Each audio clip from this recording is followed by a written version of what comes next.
Hello dear students, आज के lecture में हम बात करने वाले हैं भाई ईंधन सेल की। और एक आपका टॉपिक आएगा संक्षारण कोरोजन। ठीक है ना, लास्ट लेक्चर है, बहुत ही इंपॉर्टेंट है, क्वेश्चन बनता है एग्जाम में यहां से। तो चलिए स्टार्ट करते हैं। सबसे पहले बात करते हैं अपन किसकी, ईंधन सेल की। ठीक है ना, समझना भाई ईंधन सेल क्या है। ठीक है, अब ईंधन सेल का मैंने आपके पास डायग्राम कुछ इस तरीके से मैंने आपके लिए बना रखा है। ठीक है, होता क्या है ईंधन सेल में, कुछ फ्यूल आपके जैसे आपका हो गया हाइड्रोजन, मीथेनॉल हो गया, ठीक है ना, मैथेन हो गया, और कार्बन मोनोऑक्साइड हो गया, एथेन हो गया। ठीक है ना, इन ईंधन को जब हम जलाते हैं तो जलाने से हमको क्या मिलेगी, दहन ऊर्जा। जलाने से जो ऊर्जा मिलेगी उसको क्या बोलते हैं, दहन ऊर्जा। ठीक है ना, तो दहन ऊर्जा को सीधे ही विद्युत ऊर्जा में अगर बदल दिया जाए तो ऐसे सेलों को आप क्या कहोगे, ऐसे सेलों को आप कहोगे ईंधन सेल। यानी इनके जलाने से जो इनकी हीट निकल रही है उस हीट को ही आपने कन्वर्ट कर दिया है किसमें, इलेक्ट्रिकल एनर्जी में। ऐसा अगर कोई सेल होगा तो उसको आप क्या बोलोगे, फ्यूल सेल बोलोगे, हिंदी में बोलोगे उसको ईंधन सेल। तो हम इसकी डेफिनेशन क्या लिखेंगे, इसकी डेफिनेशन हम लिखेंगे ऐसे गैल्वेनिक सेल, ऐसे गैल्वेनिक सेल जिनमें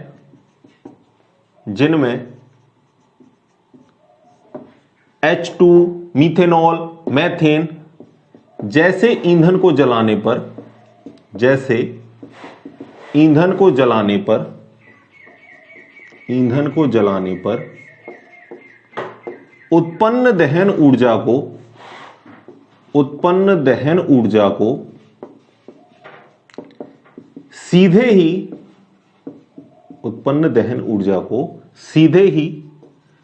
विद्युत ऊर्जा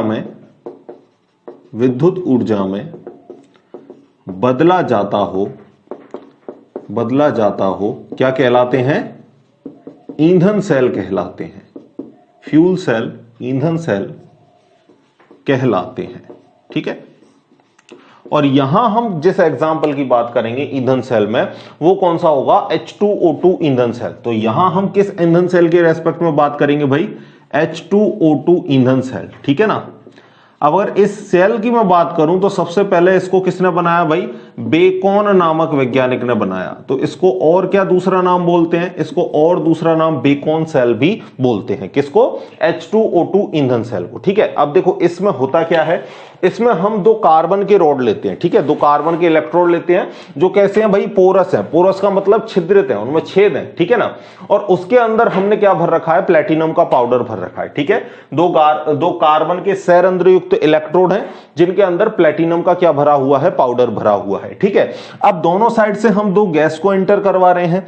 एक तो कौन सी गैस है आपकी, H2 गैस है। ठीक है, और एक कौन सी गैस है आपकी, O2 गैस है। ठीक है, तो होता क्या है, और इन दोनों इलेक्ट्रॉनों के बीच में हमने एक कंसंट्रेशन इलेक्ट्रोलाइट भर रखा है जिसका नाम क्या है, KOH। ठीक है, KOH की जगह आप इसमें NaOH भी ले सकते हो, कोई दिक्कत वाली बात नहीं है। तो जब हम इन इलेक्ट्रोलाइट को भर देते हैं और यहां से गैसों को एंटर करवाते हैं तो कैथोड और एनोड पर रिएक्शन होती है। और कैथोड और एनोड पर दोनों ही जगह यहां पर किसका फॉर्मेशन होता है, जल का फॉर्मेशन होता है, यानी यहां पर वाटर मॉलिक्यूल बनता है। ठीक है ना, तो चाहे आप एनोड पर रिएक्शन करवाओ तो भी वाटर मॉलिक्यूल बनेगा, और कैथोड पर रिएक्शन करवाओ आप तो भी वाटर मॉलिक्यूल बनेगा। तो यहां से आपको किसका उत्पादन मिलता है भाई, H2O, जल का आपको उत्पादन मिलता है। ठीक है ना, तो देखो इसमें रिएक्शन देखते हैं कि एनोड और कैथोड पर किस तरीके से रिएक्शन होगी। आगे क्या लिखोगे, इस सेल में कार्बन के दो सैरंध्र इलेक्ट्रोड होते हैं,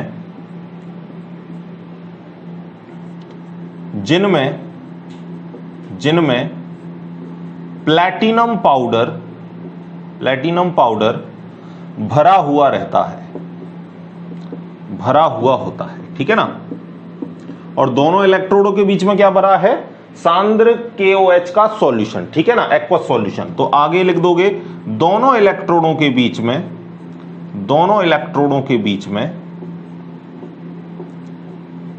में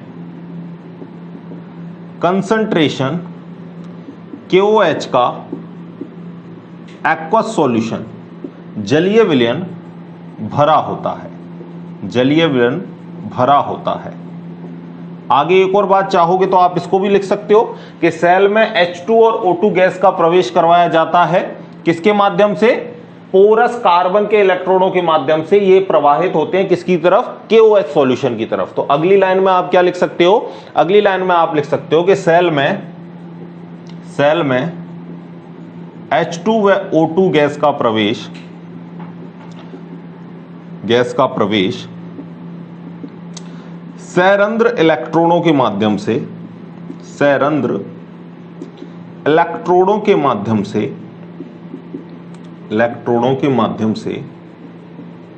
KOH विलयन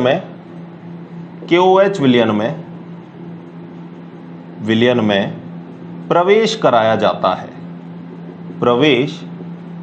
जाता है। बिल्कुल नोट्स आपके लिए बनवा रहा हूं मैं साथ के साथ, जैसे आपको नोटबुक में लिखना है सारी बातें मैं आपको यहां पे ब्लैक बोर्ड पर लिख रहा हूं, व्हाइट बोर्ड पर लिख रहा हूं भाई, ठीक है ना।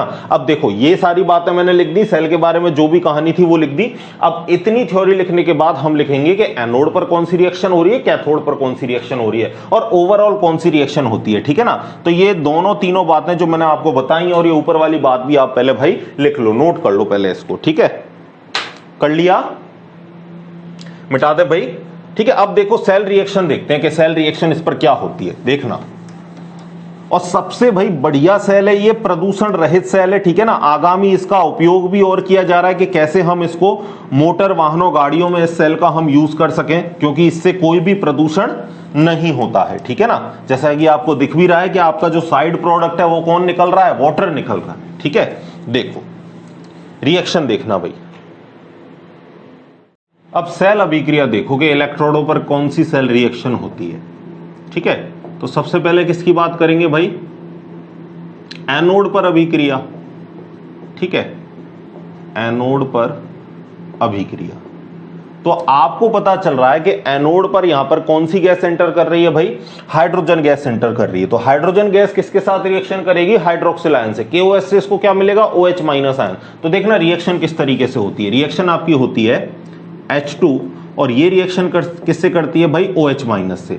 और यहां पर आपको पता है कि रिलीज किसका होगा भाई, H2O का होगा, लीटर का, ठीक है ना। तो अब इस रिएक्शन को आप बैलेंस कर सकते हो। तो बैलेंस किस तरीके से करोगे, यहां पर आपको पता है कि 2H2O कर दो, और यहां पर कितने कर दो, 4OH माइनस कर दो, और यहां पर आपको पता है कि टोटल कितने निकल जाएंगे भाई, देख लो हाइड्रोजन कितने हैं यहां पर, 2 और 2 को आप हाइड्रोजन को जोड़ोगे तो कितने हो गए यहां पर 4, और 4 ही हाइड्रोजन यहां है, यानी 4 और 4 कितने हो गए, 8 हाइड्रोजन हो गए। तो यहां आगे आपको क्या लगाना पड़ेगा, 4, तभी तो होंगे भाई 4 दूनी 8 हाइड्रोजन यहां भी, ठीक है। और आपको पता है यहां माइनस के कितने आ रहे हैं भाई, 4, तो यहां से कितने इलेक्ट्रॉनों का रिमूवल हुआ होगा, 4 इलेक्ट्रॉनों का। भाई यहां भी 4 माइनस है ना, तो यहां जितना चार्ज है उतना ही यहां रहेगा। अगर यहां माइनस के चार्ज है तो यहां भी माइनस के 4 चार्ज होगा, और वो किस रूप में होगा भाई, इलेक्ट्रॉन के रूप में होगा। बात आ गई समझ में। और इसको आप बोल रहे हो कि यहां पर क्या हो रहा है, ऑक्सीडेशन, क्योंकि अगर रिमूवल ऑफ इलेक्ट्रॉन हो रहा है, इलेक्ट्रॉन का निष्कासन हो रहा है, तो सीधी सीधी बात है यहां पर क्या हो रहा है,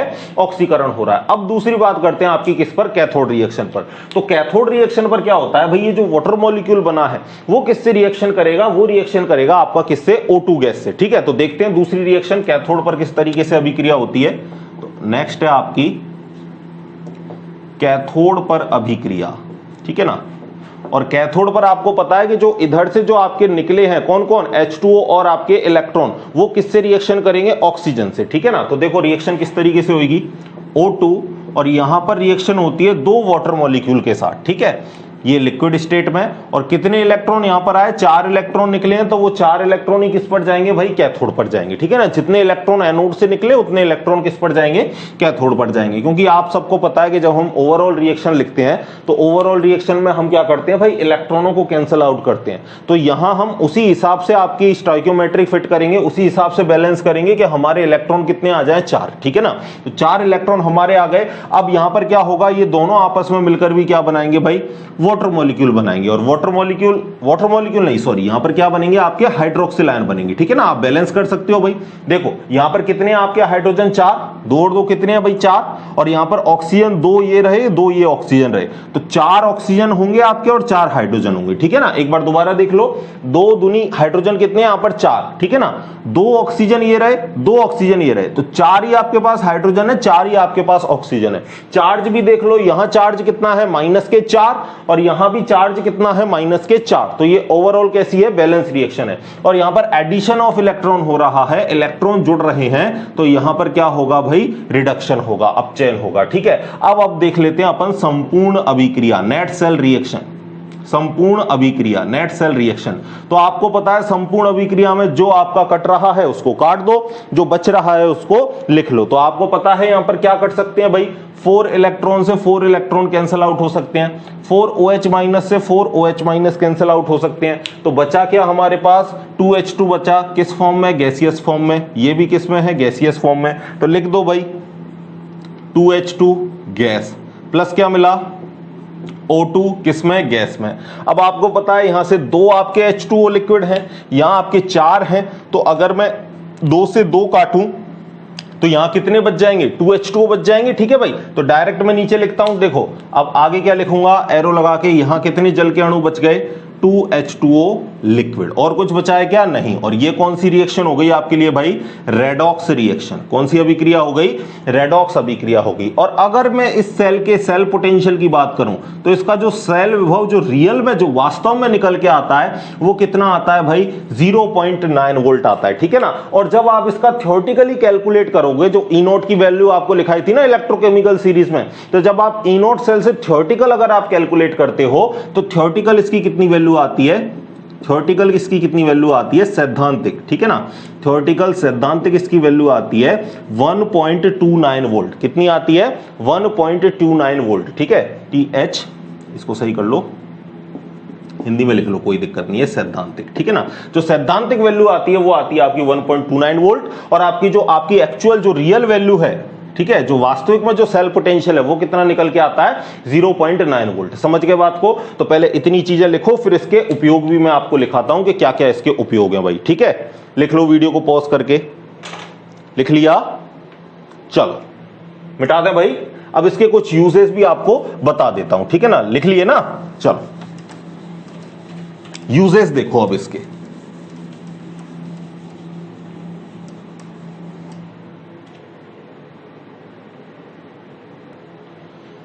अब देखते हैं इसके उपयोग। ठीक है, तो सबसे पहला उपयोग देखो भाई, सबसे पहला उपयोग क्या है कि जब तक आप इसको अभिकारक की पूर्ति करते रहोगे, जब तक आप इसमें रिएक्टेंट की पूर्ति यानी H2O2 की सप्लाई करते रहोगे, तब तक ये रिएक्शन आपका, ये सेल आपका चलता रहेगा और किसका फॉर्मेशन करता रहेगा, H2O लिक्विड का फॉर्मेशन करता रहेगा। ठीक है, बात आ गई समझ में। यानी इस सेल की कोई एक कार्य अवधि फिक्स नहीं है, जितना अभिकारक देते जाओगे उतना सेल आपका काम करता जाएगा।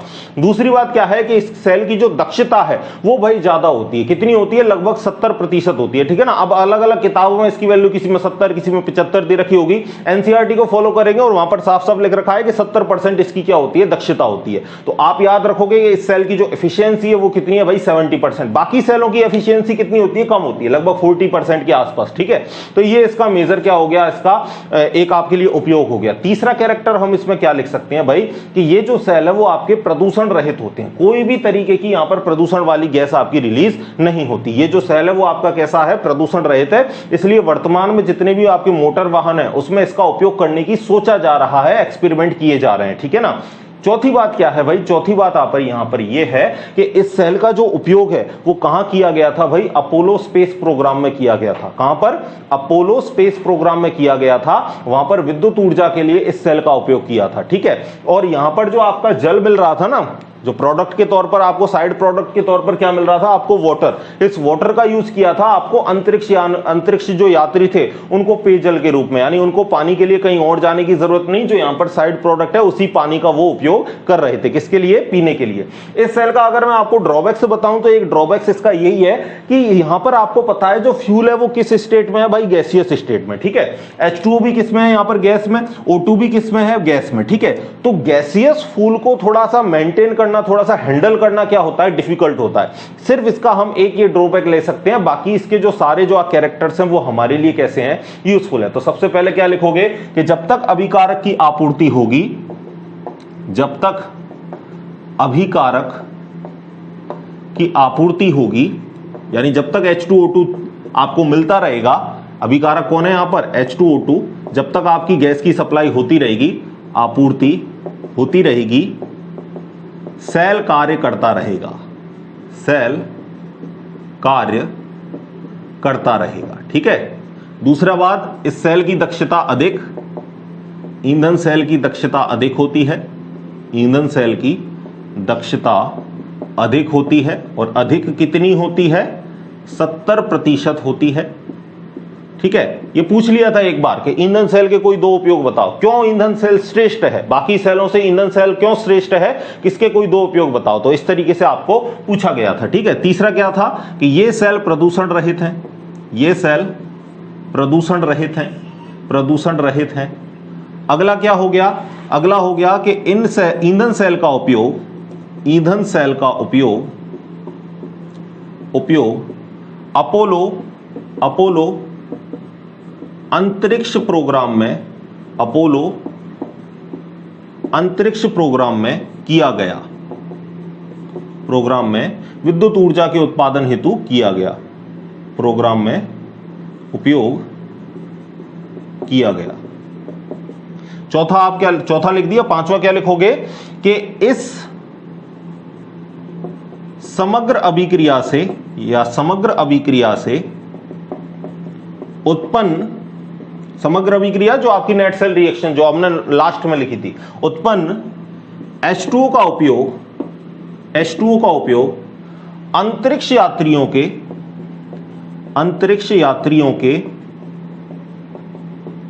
पेयजल के तौर पर किया गया, पेयजल के तौर पर किया गया। समझ गए भाई? तो साइड प्रोडक्ट भी हमारे लिए कैसा है? प्रदूषण रहित है और हमारे काम में आने वाला है। तो इस तरीके से आपका ईंधन सेल एक बहुत ही बढ़िया सेल है। ठीक है, इसको लिख लीजिए, सारे उपयोग को लिख लीजिए। एग्जाम में कोई भी दो आपसे पूछ सकता है कि ईंधन सेल के उपयोग लिखिए, कोई दो उपयोग लिखिए। ईंधन सेल का नामांकित चित्र बनाइए, पूछ रखा है एग्जाम में बहुत बार। ठीक है, 1 नंबर का केवल सेल का डायग्राम पूछ रखा है। आपसे पूछ ले कि ईंधन सेल की सेल अभिक्रिया लिखिए। 3 ही क्वेश्चन बनते हैं यहां से, वो तीनों क्वेश्चन मैंने आपको बारी बारी करवा दिए। ठीक है, फटाफट उपयोग लिखो, फिर बात करते हैं आपके लास्ट टॉपिक संक्षारण कोरोजन की। ठीक है, लिख लिया? मिटा दूं भाई? ठीक है, चलो अब बात करते हैं संक्षारण कोरोजन। ठीक है, अब यहां से क्वेश्चन आएगा तो आपको पूछ सकता है 1 नंबर का क्वेश्चन के संक्षारण किसे कहते हैं, या आपसे पूछ ले कि लोहे में जंग लगने की क्रियाविधि समझाइए। अगर ऐसे आएगा तो आपका 2 नंबर का क्वेश्चन भी यहां से बन सकता है। ठीक है, इंपॉर्टेंट टॉपिक है। हो सकता है आपसे रस्ट का फॉर्मूला ही पूछ ले कि जंग का फॉर्मूला दीजिए। ठीक है, तो इस तरीके से भी आपको 1 नंबर में छोटा मोटा क्वेश्चन बन सकता है। देखना भाई, अगला टॉपिक देखो भाई, अगला टॉपिक है आपका संक्षारण। ठीक है, इंग्लिश में क्या बोलेंगे इसको? कोरोजन। समझना भाई, बहुत बढ़िया टॉपिक। कोरोजन क्या काम आएगा, क्यों आप इसको इलेक्ट्रोकेमिस्ट्री में आप इसको पढ़ रहे हो, इन सारी बातों की चर्चा हम करने वाले हैं। ठीक है, देखो कोरोजन होता क्या है?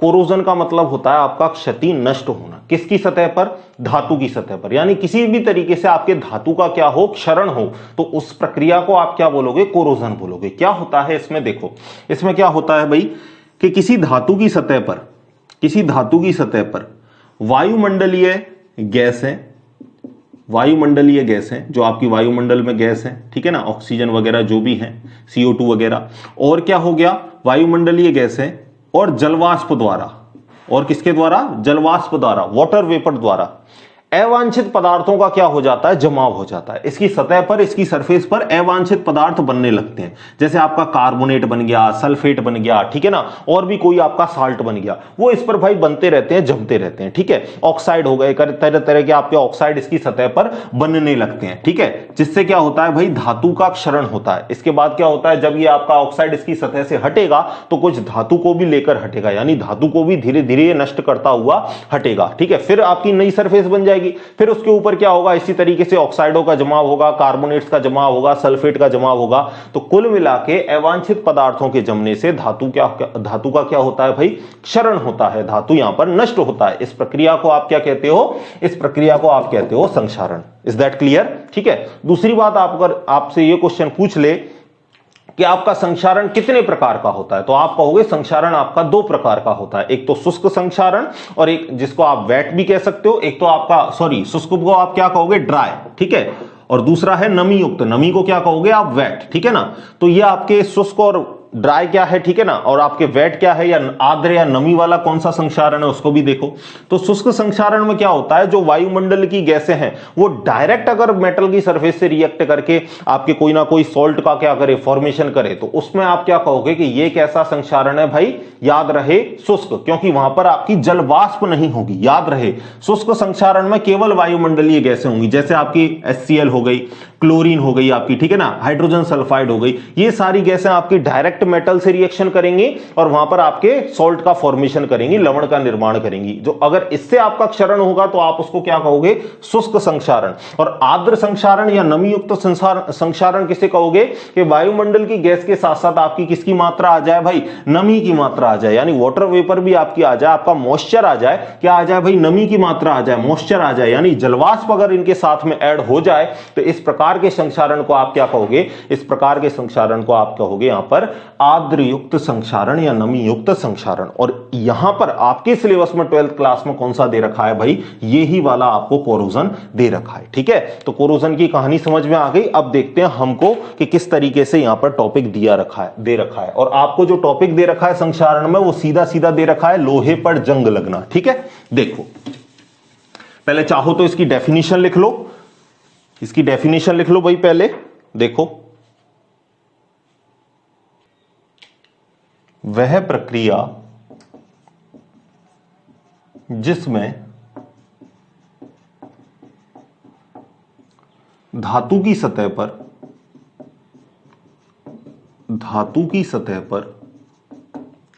अवांछित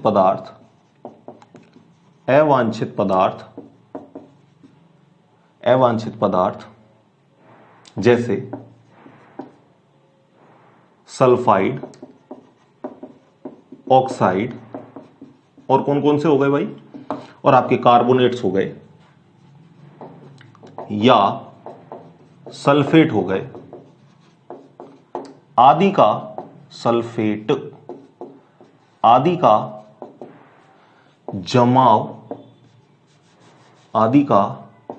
जमाव होता है, संक्षारण कहलाता है, ठीक है। क्या बोला हमने कि वह प्रक्रिया जिसमें धातु की सतह पर वायुमंडलीय गैसें, ये भी लिख लो, वायुमंडलीय गैसें व जलवाष्प द्वारा अवांछित पदार्थ जैसे सल्फाइड, ऑक्साइड, कार्बोनेट, सल्फेट आदि का क्या हो जाता है, जमाव हो जाता है, आदि का निर्माण होने लग जाता है, तो इस प्रक्रिया को आप क्या कहोगे, संक्षारण, ठीक है। एग्जाम्पल भी लिख लेते हैं। एग्जाम्पल जैसे लोहे पर जंग लगना, ठीक है, लोहे पर जंग लगना। और क्या लिखोगे, और आप लिखोगे यहां पर कि आपका जो तांबे और पीतल के जो आपके उपकरण है या आपके जो पात्र हैं उन पर आप देखते हो कि हरे रंग का क्या है, लेयर जम जाती है, यानी समय के साथ साथ उन पर हरे रंग की परत चढ़ती है। तो आप यहां भी ये भी लिख सकते हो कि तांबे व पीतल के पात्र पर हरे रंग की परत चढ़ना, हरे रंग की परत चढ़ना।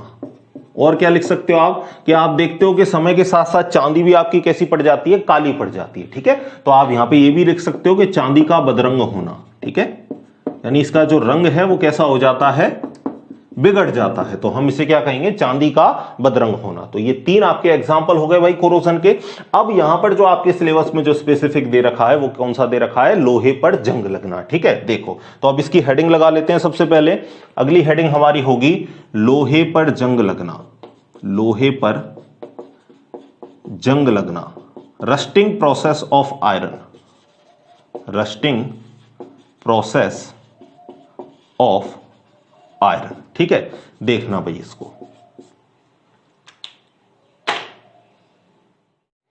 और क्या लिख सकते हो ऑब्लिक लगा के, संक्षारण का विद्युत रासायनिक सिद्धांत, ठीक है ना। इस नाम से भी आपको क्वेश्चन पूछा जा सकता है। देखना आप, समझना इस प्रोसेस को। होता क्या है भाई, आपके लोहे की सरफेस पर जो आपकी बरसात से या किसी से भी जल की बूंद आती है, तो उस जल की बूंद पर क्या होता है, जो वायुमंडल से ऑक्सीजन और कार्बन डाइऑक्साइड गैस है वो उसके अंदर घुल जाती हैं और घुलकर किसका निर्माण करती हैं भाई, कार्बोनिक एसिड बनाती हैं H2CO3। अब ये कार्बोनिक एसिड किसका काम करता है, इलेक्ट्रोलाइट का काम करता है, ठीक है। और जो लोहा है उसमें से जो प्योर आपका जो आयरन की सरफेस है वो आपका काम करती है एनोड का, और जो इंप्योर सरफेस है वो आपका काम करती है किसका, कैथोड का। तो इस तरीके से आपका एनोड भी बन जाता है और कैथोड भी बन जाता है और आपको इलेक्ट्रोलाइट भी मिल जाता है। तो ये तीनों प्रोसेस मिलकर किसका काम करते हैं, एक सेल का काम करते हैं, और यहां पर रेडॉक्स रिएक्शन होती है। तो आपसे इस तरीके से भी क्वेश्चन आता है कि लोहे पर जंग लगना एक विद्युत रासायनिक प्रक्रिया है, समझाइए, ठीक है। इस तरीके से भी आपको क्वेश्चन पूछ रखा है शायद 2018 में।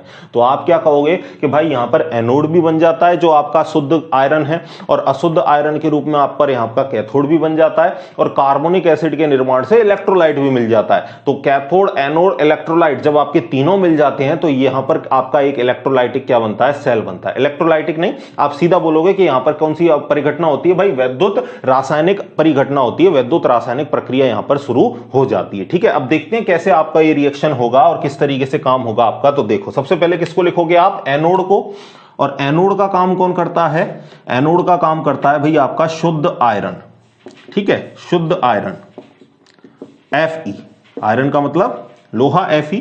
और जो कैथोड का काम करेगा वो कैथोड का काम कौन करेगा भाई, इंप्योर सरफेस, जो आयरन की इंप्योर सरफेस है वो किसका काम करेगी, कैथोड का, अशुद्ध आयरन, ठीक है, Fe। यानी कैथोड भी आपका कौन है, Fe लोहा, और एनोड भी आपका कौन है, Fe, ठीक है।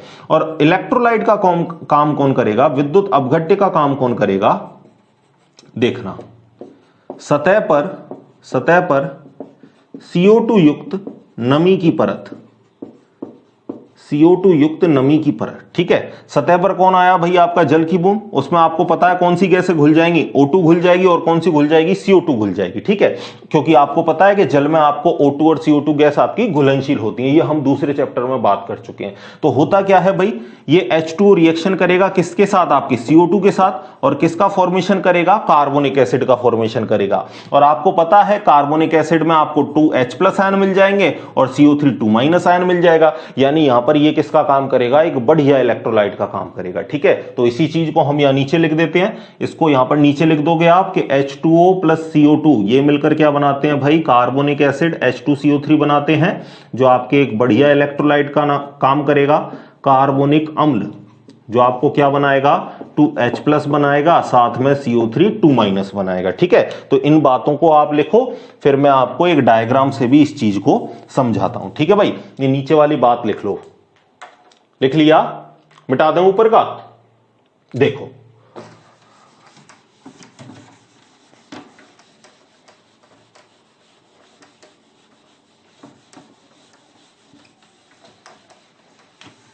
देखना अब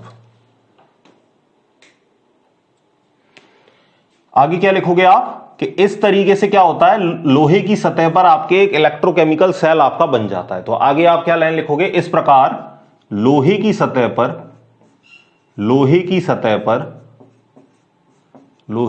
पर विद्युत रासायनिक सेल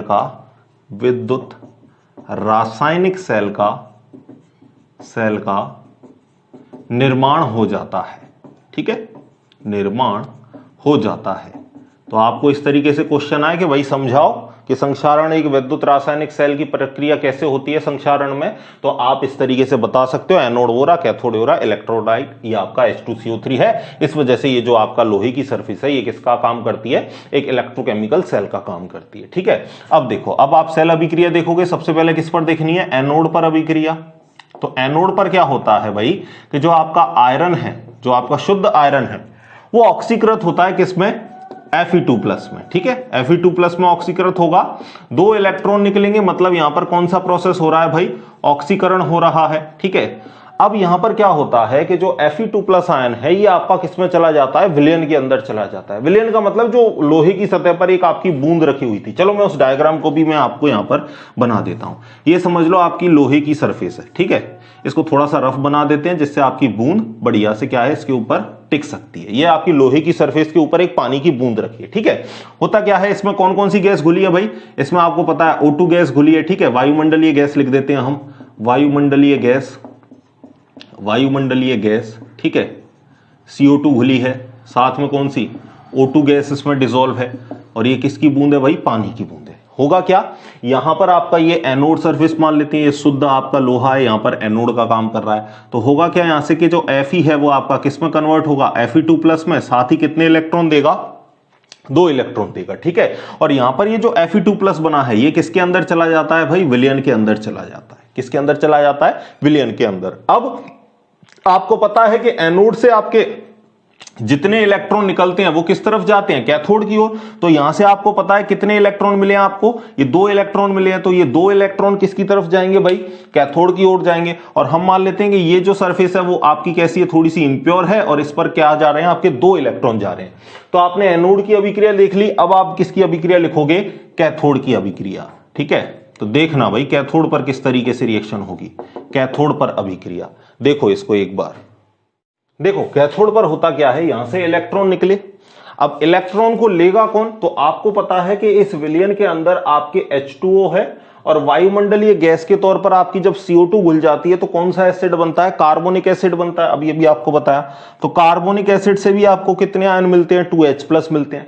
पानी से भी कितने आयन मिलते हैं आपको, पानी में भी आपको पता है H+ आयन है और क्या है, OH- आयन है। तो एग्जैक्ट अगर मैं इसको बैलेंस करूं तो यहां पर भाई 2 आपके आयरन के मॉलिक्यूल हैं वो ऑक्सीडाइज होते हैं, ठीक है। और अगर 2 ऑक्सीडाइज होंगे तो यहां से इलेक्ट्रॉन कितने निकलेंगे, 4 भाई। एक से आपके 2 इलेक्ट्रॉन निकले तो 2 से कितने इलेक्ट्रॉन निकलेंगे, 4। और यहां पर रिमूवल से फिर यहां पर जो जाएंगे कैथोड पर इलेक्ट्रॉन वो भी कितने जाएंगे, 4, ठीक है। तो होगा क्या यहां पर कि जो आपके जल में H+ आयन थे और जो अम्लीय पदार्थ में H+ आयन थे, उनकी उपस्थिति में जो ये एनोड के 4 इलेक्ट्रॉन मुक्त हुए थे, ये क्या करेंगे भाई, ऑक्सीजन को अपचयित कर देंगे। पानी में आपको पता है ऑक्सीजन गैस भी घुली हुई है, तो उस ऑक्सीजन गैस का क्या कर देंगे, ये रिडक्शन कर देंगे। किस तरीके से रिएक्शन होगी देखना, तो 4 H+ आयन और पानी में उपस्थित O2 का क्या कर देंगे, अपचयन, यानी इलेक्ट्रॉन जुड़ रहा है, तो इसका मतलब क्या हो रहा है, अपचयन हो रहा है, ठीक है। और 4 H+ आयन और एक O2 का मॉलिक्यूल मिलकर क्या बनाएगा, 2 जल के अणु बनाएगा। और ये किस फॉर्म में है भाई, ये किस फॉर्म में, लिक्विड फॉर्म में, ठीक है। समझ गए बात को, लिक्विड फॉर्म में, ठीक है। और यहां पर अगर मैं कहूं तो एडिशन ऑफ इलेक्ट्रॉन हो रहा है, मतलब यहां पर क्या हो रहा है, अपचयन हो रहा है, रिडक्शन हो रहा है। अब आपको पता है कि एनोड और कैथोड की अभिक्रिया लिख ली, तो आगे क्या लिखोगे आप, संपूर्ण सेल की अभिक्रिया, तो आगे संपूर्ण सेल की अभिक्रिया लिख लेते हैं नीचे, ठीक है। ये आपने लिख लिया होगा। चलो नेक्स्ट बात करते हैं अपन संपूर्ण सेल अभिक्रिया, ठीक है। देखना नेट सेल रिएक्शन, संपूर्ण सेल अभिक्रिया। तो आपको पता है जो आपका कट रहा है उसको काट दो और जो बाकी है उसको आप लिख लो, ठीक है। तो यहां से आपको साफ साफ पता चल रहा है कि 4 इलेक्ट्रॉनों से आपके 4 इलेक्ट्रॉन अब यहां पर हमको बैलेंस करना है, तो इसका 2 से गुणा कर देंगे, ये 2 Fe हो जाएगा, यहां 2 Fe2+ हो जाएगा, और 2 दूनी कितने इलेक्ट्रॉन हो जाएंगे, 4 इलेक्ट्रॉन हो जाएंगे, ठीक है ना। 2 से इसका गुणा कर देना, तो यहां से 4 इलेक्ट्रॉनों से 4 इलेक्ट्रॉन काट दिया अपन ने। इस वजह से मैंने आपको बताया था कि यहां पर आप 2 से गुणा क्यों करोगे, क्योंकि हमको क्या करनी है, रिएक्शन बैलेंस करनी है, ठीक है। और रिएक्शन तभी बैलेंस होती है जब इलेक्ट्रॉन आपके क्या हो जाए, कैंसिल आउट हो जाए। अब यहां पर 2 Fe बचा, तो इसको लिख दो। इसके बाद क्या बचा भैया आपका, 4 H+ आयन, और क्या बचा, एक्वस मीडियम में, O2 बचा गैस में, और क्या बचा आपका इधर बचा आपका 2 Fe2+, कौन से मीडियम में, जलीय में, एक्वस में, और क्या बचा आपका 2 H2O, किसमें, लिक्विड फेज में। और ये कौन सी रिएक्शन है भाई, रेडॉक्स रिएक्शन। कौन सी अभिक्रिया, रेडॉक्स अभिक्रिया। तो पहले इसको लिख लो, फिर आगे आपको मैं बताता हूं कि अब जंग कैसे बनेगी, ठीक है ना। जंग बनने में क्या होता है कि जो Fe2+ आयन है ये ऑक्सीकृत होता है भाई वायुमंडलीय ऑक्सीजन से, किसमें, Fe+3 में, ठीक है। और वो Fe+3 में कन्वर्ट होकर जो फेरिक ऑक्साइड आपका बनता है वो पानी के साथ जुड़ता है, और फाइनली आपकी क्या बनती है, रस्ट बनती है, जंग बनती है, ठीक है। पहले इसको लिखो, फिर उसकी रिएक्शन भी मैं आपको लिखाता हूं भाई। देखो भाई एक चीज और यहां पर आपकी रह गई थी, और अगर मैं इस सेल का इनोड सेल बताऊं तो पहले आपका एनोड का देख लो। एनोड का जो रिडक्शन पोटेंशियल है वो कितना निकल के आता है, -0.44 वोल्ट, ठीक है ना। रिडक्शन पोटेंशियल की बात कर रहे हैं क्योंकि इनोड लग गया, तो आपको पता है कि IUPAC ने बता दिया है कि भाई रिडक्शन पोटेंशियल आप इसको मान लो, ठीक है। और यहां पर जो इनोड निकलता है इस रिएक्शन का वो कितना निकलता है, 1.23 वोल्ट। कितना निकलता है, 1.23 वोल्ट। तो आपको पता है कि जो इनोड सेल अगर हम पूरी का कैलकुलेट करें तो क्या होता है, inode cathode minus inode anode. और आपको पता है भाई कैथोड पर कितना है, 23 वोल्ट, माइनस एनोड पर कितना है, माइनस के 0.44 वोल्ट, तो माइनस माइनस किस में हो जाएगा, प्लस में हो जाएगा। तो प्लस में जब जोड़ दोगे तो यहां पर कितना आ जाएगा भाई, इस सेल का जो ई नोट सेल जो कैलकुलेट करने पर आया वो कितना आया, 1.67 वोल्ट। तो आपको ये डायरेक्ट पूछ ले तो इसको भी आप थोड़ा सा ध्यान में रखोगे, ठीक है। लिख लिए बातें। अब देखो मैं आपको बताता हूं कि किस तरीके से आपकी रस्ट बनेगी, जंग बनेगी, ठीक है। देखना, देखो भाई,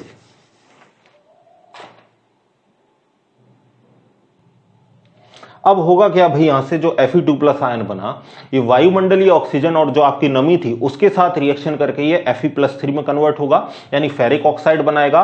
और वो फेरिक ऑक्साइड आपका जल योजित होकर क्या बनाएगा भाई, जंग का निर्माण करेगा, ठीक है। तो देखो अगली रिएक्शन में आपको बताऊं, अगली रिएक्शन देखो किस तरीके से होगी। यहां से आपका ये Fe2+ आयन निकला और इसके कितने मॉलिक्यूल लेने हैं, हमको 4 लेने, ठीक है ना, रिएक्शन को बैलेंस करने के लिए। और किससे रिएक्शन करेगा, O2 से रिएक्शन करेगा, साथ में आपकी जो नमी है H2O इससे रिएक्शन करेगा, ठीक है। और रिएक्शन करके क्या बनाएगा भाई, देखना, रिएक्शन करके ये 2 मॉलिक्यूल किसके बनाता है, Fe2O3। इसका नाम क्या है, फेरिक ऑक्साइड। क्या नाम है, फेरिक ऑक्साइड, क्योंकि इसमें जो आयरन है वो कौन सी ऑक्सीडेशन स्टेट में है भाई, +3 में है, ठीक है। 3 ऑक्सीजन का पता है कितना होगा, -6, तो सामने वाले आयरन पर कितना आएगा, +6। 2 आयरनों पर +6 आया तो एक पर कितने का आएगा, +3 आएगा, ठीक है।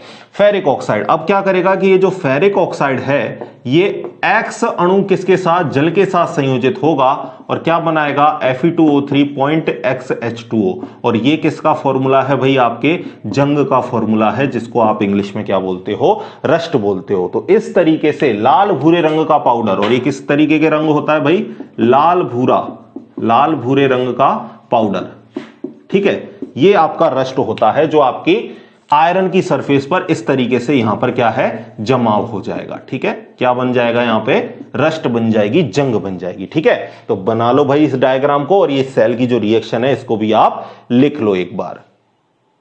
ऊपर यहां पर आप ये बात भी लिख दो कि ये कौन सा ऑक्सीकरण है भाई, वायुमंडलीय ऑक्सीकरण है, वायुमंडलीय ऑक्सीकरण, वायुमंडलीय ऑक्सीकरण, ऑक्सीडेशन, ठीक है। लिख लो भाई इस बात को, लिख लिया। अब देखो संक्षारण से बचाव भी हम देख लेते हैं कि किस तरीके से हम लोहे को संक्षारण के द्वारा बचा सकते हैं भाई, ठीक है। संक्षारण से बचा सकते हैं, किस तरीके से बचाएंगे तो उसको भी देख लो। अगली आप हेडिंग लगाओगे संक्षारण से बचाव, ठीक है।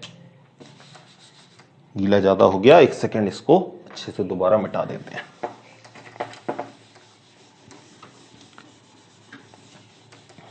देखो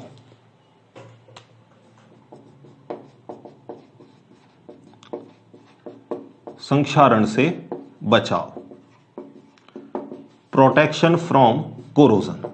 पहला हम किस तरीके से बचाव कर लें भाई, कि जो लोहा है उसको जंगरोधी पदार्थ से हम क्या कर दें, लेप दें, उसको पेंट कर दें उस पर, ठीक है ना। जंगरोधी पदार्थ कौन कौन से हो गए, आपका ऑयल हो गया, आपका पेंट हो गया, कलर हो गया, रेड ऑक्साइड हो गया। करते हैं ना हम, जब आप नए आपके दरवाजे खिड़की बनवा के लाते हो तो सबसे पहले उस पर क्या करते हो, रेड ऑक्साइड का पेंट करते हो, जिससे उसके ऊपर जंग नहीं लगे। तो आप क्या लिखोगे कि लोहे पर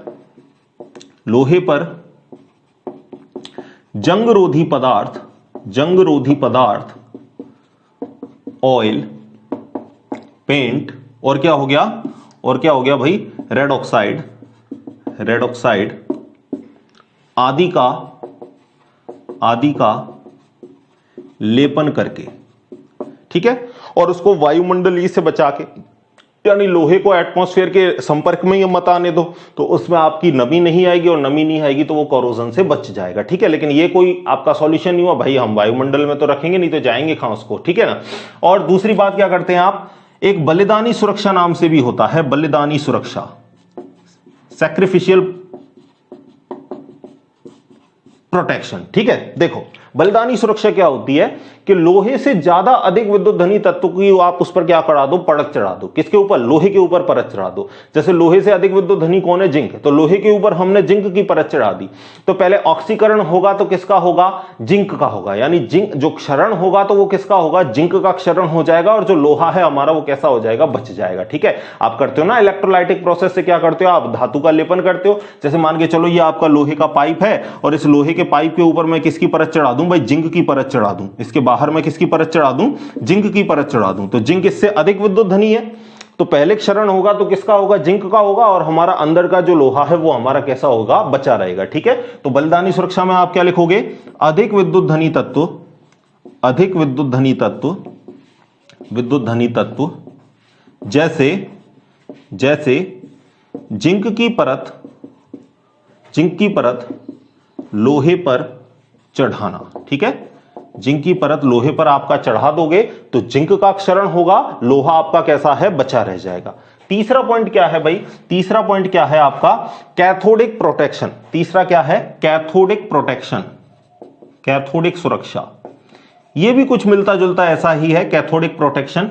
इसमें क्या करते हैं हम भाई, वो हुई अधिक विद्युत जो धनी तत्व है उसके साथ में हम क्या कर देते हैं, इसको आपके जो लोहे के पाइप को उसको ऐड कर देते हैं। तो इस तरीके से एक तो एनोड का काम करेगा और एक कैथोड का काम करेगा। अब एनोड का काम कौन करेगा, एनोड का काम करेगा जो आपका ज्यादा विद्युत धनी तत्व है। ठीक है, तो आपको पता है जंग लगने में प्रोसेस वहीं से स्टार्ट होता है जब आपके आयरन का ऑक्सीकरण होता है। जो आपका Fe आयन था वो किस में बदलता है, Fe2+ में बदलता है, वहीं से जंग की प्रक्रिया स्टार्ट होती है। तो अगर हम कुछ ऐसा कर दें कि जो आपका आयरन है वो ऑक्सीकृत ही ना हो, तो अगर ऑक्सीकृत ना होगा तो वो आपको पता है कि ऑक्सीकृत नहीं होगा तो उस पर जंग भी नहीं लगेगी। तो हम क्या करते हैं, कैथोडिक प्रोटेक्शन में हम क्या करते हैं कि हम आपका जो भी आपका लोहे का पाइप वगैरह हम ले लेते हैं। जनरली ये वहां होता है जब आप भूमिगत में क्या है, जमीन के नीचे आप पाइप की लाइन बिछाते हो ना पानी के लिए, तो वहां पर जैसे आपने लोहे का पाइप ले लिया और लोहे के पाइप के साथ आप क्या करते हो,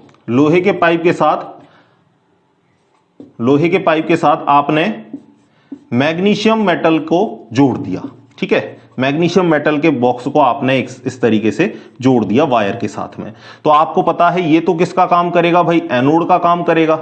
क्यों काम करेगा, क्योंकि ये आपके लोहे से ज्यादा विद्युत धनी है, तो सबसे पहले एनोड का काम ये करेगा। और इस कंडीशन में जो लोहा है वो किसका काम करने लग जाएगा, कैथोड का काम करने लग जाएगा। यानी यहां पर आपका जो ऑक्सीकरण होगा वो किसका होगा, Mg का होगा, और आपका लोहा तो बच जाएगा। तो इस तरीके से अगर लोहा बच गया, लोहे का ऑक्सीकरण ही नहीं होगा तो लोहे पर जंग नहीं लगेगी। भाई यहां से एनोड में से इलेक्ट्रॉन छूटेंगे और 2 इलेक्ट्रॉनों को लोहा ग्रहण कर लेगा। सपोज कुछ आयन बन भी रहे हो, थोड़ा बहुत अगर आपका लोहा ऑक्सीकृत भी हो रहा हो तो यहां से जो इलेक्ट्रॉन आएंगे वो उसको ग्रहण करने पड़ेंगे। क्यों, क्योंकि यहां किसका काम कर रहा है, कैथोड का काम कर रहा है, तो इलेक्ट्रॉन को ग्रहण कर लेगा। तो जो आपके आयरन आयन में कन्वर्ट हुए थे वो वापस अपचयित हो जाएंगे किसमें, आयरन में। ठीक है भाई, समझ गए। तो इस तरीके से आपका कौन सा प्रोटेक्शन हो जाएगा, कैथोडिक प्रोटेक्शन हो जाएगा। आप इसको अपनी लैंग्वेज में लिख सकते हो। इन दोनों बातों को पहले आप एक बार लिख लो भाई।